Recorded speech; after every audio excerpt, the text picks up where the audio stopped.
or whether it falls on people who I believe should have the choice, individually, to end their illness on their terms, are denied that opportunity. I'm conscious of that. And yet the vote before us is not on these harrowing stories that we have heard, but it is on a system. And it's on that system that I worry about the implications that go beyond individual cases. The consequences of getting this wrong are severe, and the risks of getting it wrong with an NHS still in recovery is too high. The member for Twickenham has raised important amendments. I won't take interventions. An important amendment about palliative care. I think it's opened a door to an important conversation, and I thank her for that. If our NHS is not able to deliver the highest quality care at the end of a person's life now, would assisted dying improve that? Or could it end up creating a one-sided choice for people? Now, I know honourable members will be concerned that there will never be a good time for the NHS to introduce this, that it won't quite be ready for assisted dying. And I hear that, but I sincerely do not believe it is ready to bear the weight of the system we are voting on today. And Mr. Speaker, I'm not settled on the issue of coercion either. We've heard from experts across the House, members for Bexley-Heath and Crayford, Richmond Park, who have spoken about mental health issues and learning disabilities, the member for Lowestoft, who talked about the issues of domestic abuse and how that could intersect. The members for Vauxhall, for Hackney North and Stoke Newington, and for Braintree, who've talked about how ethnic minorities could be impacted by this bill, about the trust in the health system and the dynamics that could lead to someone taking their life. And I worry, Mr. Speaker, about the quiet, imperceptible, unspoken coercion which could emerge if this system goes ahead, of those vulnerable people who would feel a duty to die. And I'm not satisfied that this bill has enough safeguards against that.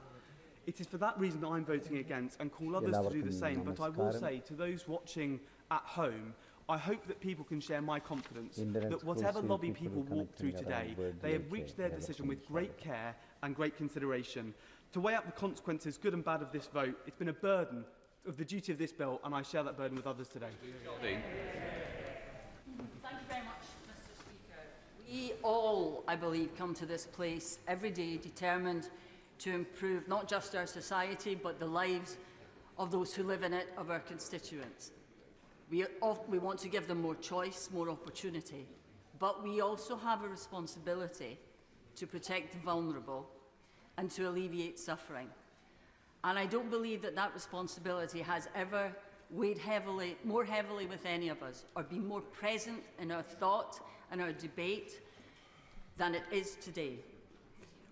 We've debated this a number of times. The bill has been through the scrutiny of the committee, and I thank the honourable member for Spen for all the work that she has done and all the work that the committee have done in coming back with a bill which I firmly believe will provide the choice that those people who are suffering at the end of life not only deserve, but are calling out for us to give them.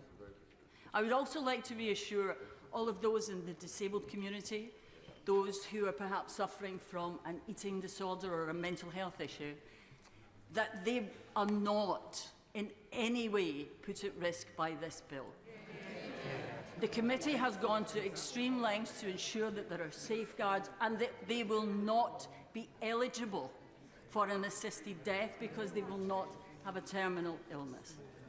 It's been difficult for all of us. It's a difficult road. We've shared personal experiences. We've shared the experiences of our constituents.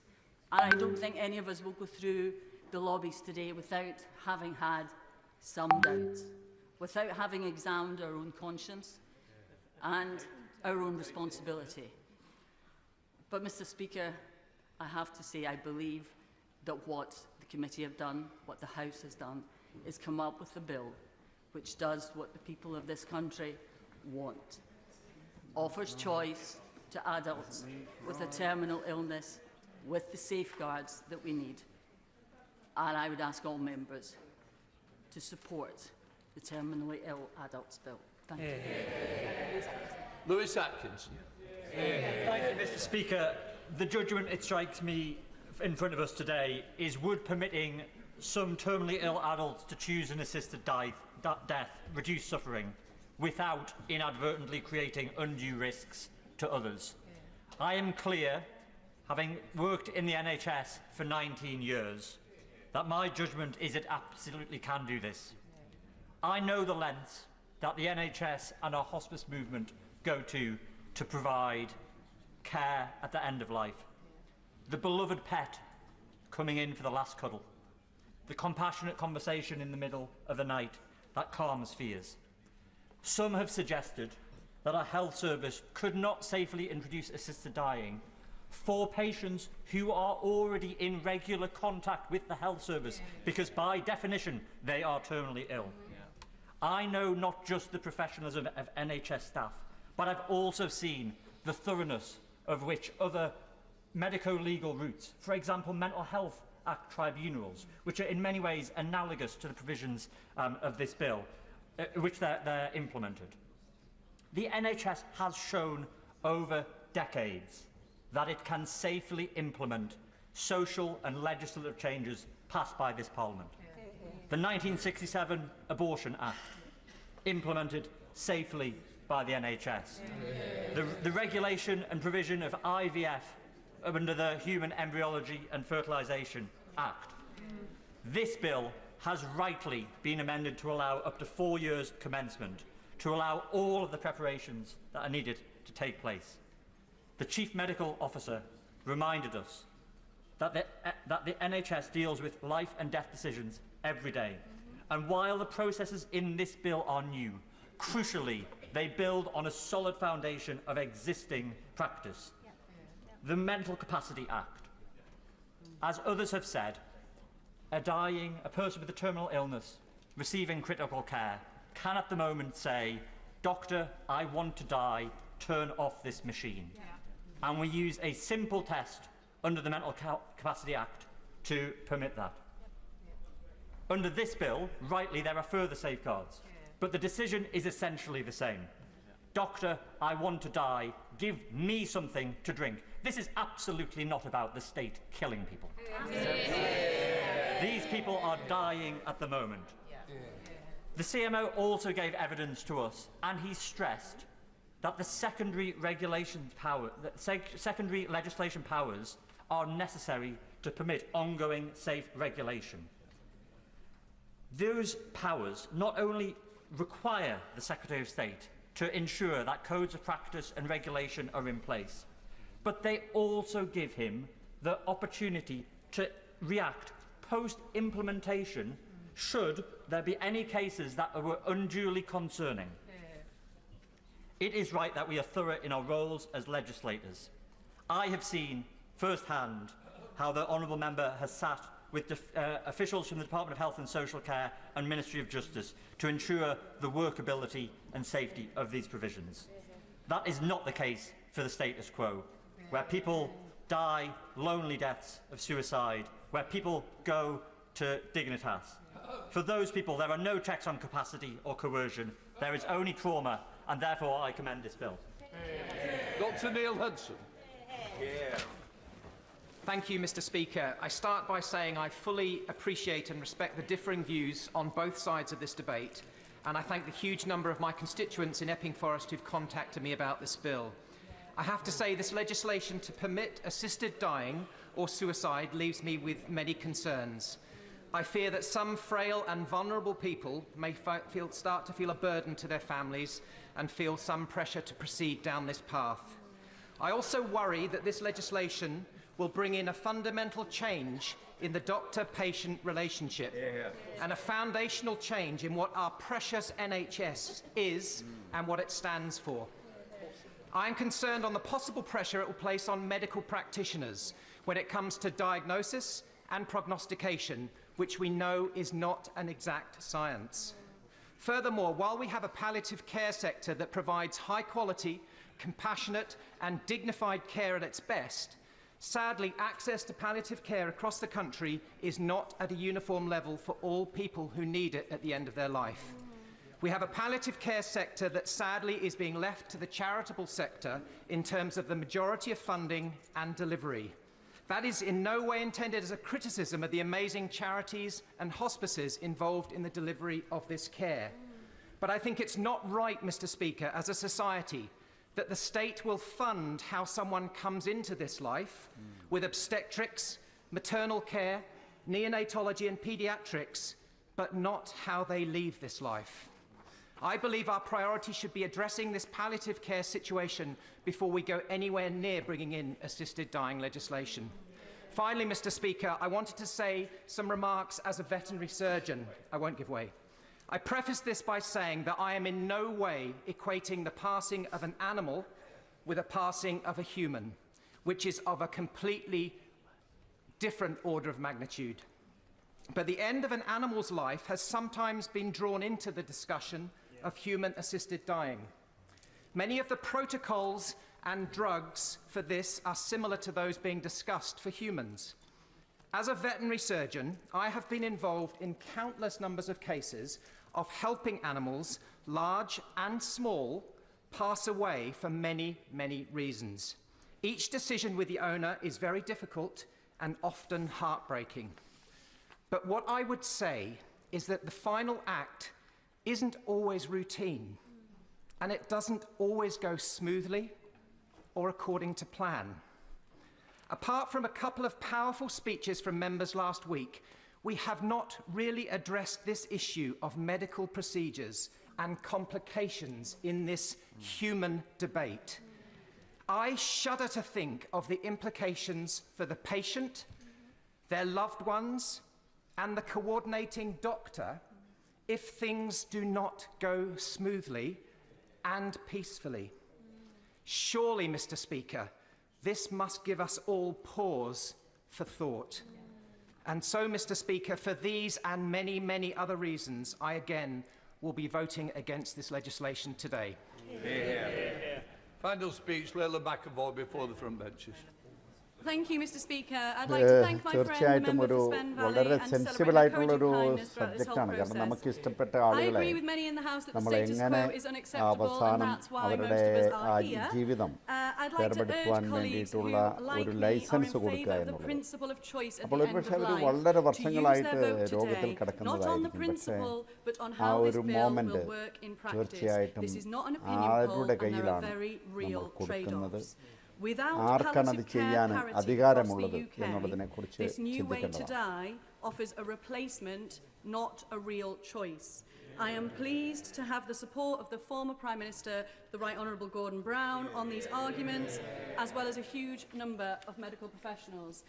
I was brought up around death and I'm still smiling. I know about good palliative care because my dad would take me to the hospice to meet his patients that he'd grown to love. As a child, I remember him getting promoted to a new nurse consultant role. They were experts in their field of nursing and were promoted to fill the gap in those expertise for making decisions around crucial palliative care and pain relief. My dad's positional and relational power to give confidence around decision-making and support less experienced but more senior staff in essential decisions around life and death meant that those decisions could ease a lot of people's passing. When decisions are delayed, the patient suffers unnecessarily, and we have heard this happen through the stories of many of the cases of poor palliative care that have shaped this debate today. In the interest of time, I'm going to skip to my final point. The practical reality of what we see today is that without radical improvements to palliative care, a joined-up digital system, the clear recorded centralised data on when and how we talk to patients about the treatment that they're getting and what that means, not just for the length of their life, but for the quality of their life, we will continue to have a postcode lottery.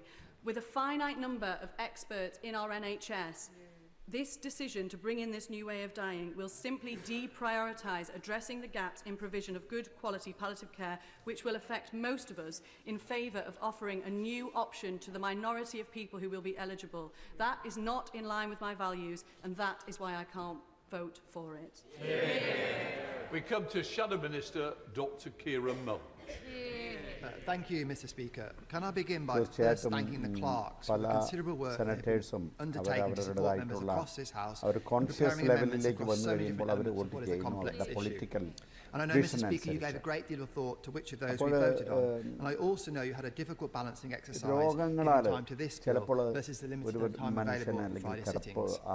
So I want to say again to the government that I'm deeply disappointed that it chose not to assist you, Mr. Speaker, and all members by providing further time on the floor floor of the House so that every single member that simply wanted to speak could do so. Telling members how many hours went into committee stage when so few members can participate in that is of little comfort to those members who haven't been able to put their views on the record on the floor of the House. But we are where we are. And can I join others in acknowledging the very hard work and sincerity of the sponsoring member for Spen Valley.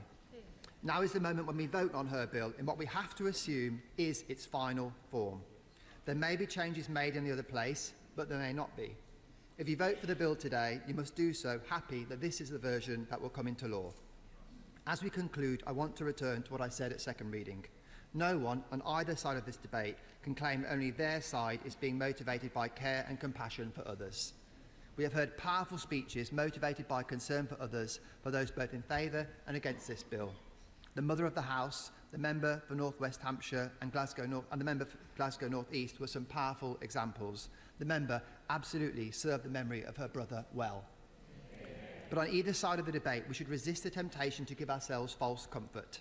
Those supporting the bill, and I'm sure even the sponsoring member herself, will accept there is no such thing as a perfect law, certainly not in an area like this. No one can be certain that the concerns raised by opponents of the bill will never transpire in any case. Members supporting the bill should vote with an understanding that there may be unintended consequences. Similarly, those opposing the bill should do so accepting that they can't rule out that some people of sound mind, without undue pressure from others, would want to access assisted dying. We've heard about the very real suffering people at the end of their life can experience.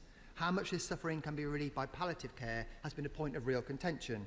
But the most powerful medications for relieving pain have equally powerful side effects, and that should weigh heavily with members considering voting against. And whilst opponents of assisted dying may prefer an improvement in palliative care instead, they can't guarantee it will happen. Though I don't think it's fair to say that those that ultimately vote no to the bill are, as some have described it, actively happy with the status quo. I'm sure all of us at some point have seen a problem of human suffering of one form or another, but opposed a plan to alleviate it because we thought it might make things worse in some other respect. That doesn't mean you're happy with the problem that still remains. And so, taking all of that into account, members have to undertake a difficult balancing exercise. I want to end my remarks with the words we started the day with, words that are heard in the chamber every time that we sit. I'm not religious, but the meaning our daily prayers convey, I think, is of universal assistance. We're encouraged to lay aside all private interest and prejudices and to keep in mind our responsibility to seek to improve the condition of all mankind. Saying those words is easy. If only it was as easy to have the necessary wisdom to always know what exactly it means to improve the condition just of our constituents, let alone all mankind. The daily prayers can't help us with that, unfortunately, and today we don't even have the help of the party line. All of us at one time or another have riled against the whip and its encouragement for us to vote for something we think is unwise. But if we're honest, this encouragement can be of great help a lot of the time. The extent to which the debate covered the views of professionals and representative organisations, I think, reflects members trying to find help of another form in place of the whip. Most of us aren't experts, yet we have to make a decision even experts disagree on. But let's welcome the fact that here today, as we wrestle with this decision, we really are truly doing exactly what we were sent here to do, more than on most other days. And even if you might be uncertain about your vote, you can be absolutely certain about that. Minister Stephen Kinnock. Thank you very much indeed, Mr. Speaker. I stand at the dispatch box today alongside my honourable friend, the member for Finchley and Golders Green, not as the MP for Aberafan Maesteg, representing the views of my constituents, although I thank each and every one of them who took the time to contact me with their considered opinions, but as the government minister responsible for ensuring that the bill, if passed, is effective, legally robust and workable. I'd like to thank members across the House on both sides of the debate for their consideration of this legislation through parliamentary stages and their thoughtful contributions, with particular thanks to the members of the Public Bill Committee for their detailed scrutiny over more than 29 sittings and 80 hours. This bill has received more parliamentary time than most government and private members' bills, and the debate has been respectful and well considered throughout. It's worth noting, of course, that the subject has received extensive and detailed consideration over a number of decades, both in this House and the other place, as well as beyond Parliament. Many members will recall the bill before us today follows many years of examination and analysis, including reports such as the inquiry of the Health and Social Care Select Committee in 2023 and the accumulation of evidence from other jurisdictions. So I'd like to pay tribute to colleagues and campaigners on both sides of the argument for their contributions to this profoundly important conversation. Mr. Speaker, I'll make some brief comments around the most significant alterations to the bill since its introduction from the perspective of their importance to the technical and legal workability of the legislation. The scheme set out in the bill now includes assisted dying review panels. Multidisciplinary panels would grant a certificate of eligibility if they are satisfied that all the relevant requirements have been met. The panel would have to hear from the person seeking assistance, at least one of the doctors and any other relevant persons. They would be responsible for monitoring and reporting on the operation of the Act, a role that was previously assigned to the Chief Medical Officer. The Commissioner would also appoint a dedicated board to advise on the impact of the bill on disabled people. The bill's commencement clause has been amended so that any provisions that have not yet come into force would automatically do so 4 years after the bill is passed. Specific training requirements for doctors playing a formal assessing role under this bill have been added. There is now provision for independent advocates to support qualifying persons to understand their options for end-of-life care and the process under the bill. And in terms of employment protections, amendments have been made at report stage mean that no one is under any duty to participate in the provision of assistance in accordance with this bill. There are now also employment protections to protect employees and other workers from being subject to any detriment for opting in or out of providing assistance under the bill, and to protect employees from dismissal. So, Mr. Speaker, it just falls to me to thank all honourable members once again for their extremely valuable contributions to this sensitive debate, and once again to reiterate that should it be the will of Parliament for this legislation to pass, then the Government will ensure the safe and effective implementation of this service. Thank you, sir. Point of order, Kit Milton. Mr. Speaker, I beg to move that the question now be put. The question is, the question must be no put. As many of that opinion say aye. Aye. The contrary, no.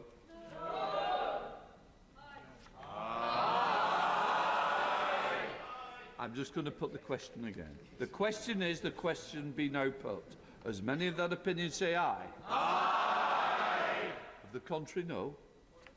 Right. The question is that the bill now be read a third time. As many of that opinion say aye. Aye. Of the contrary, no. No.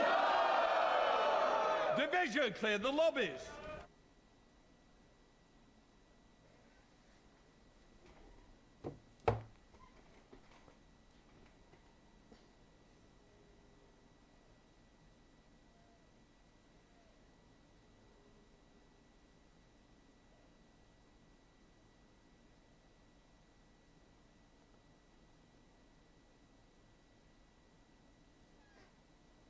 Debate ഇപ്പോൾ ഏകദേശം തീർന്നിരിക്കുകയാണ്.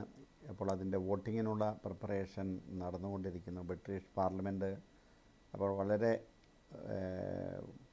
പുരാതനമായിട്ടുള്ള പല നിയമങ്ങളും അവരുടെ colonial സമയത്ത് നിയമങ്ങൾ എടുത്തിട്ടുള്ള ഒരു പാർലമെൻറ്റാണ്. അവിടെ നിന്നാണ് നിങ്ങൾ കണ്ടുകൊണ്ടിരിക്കുന്നത്.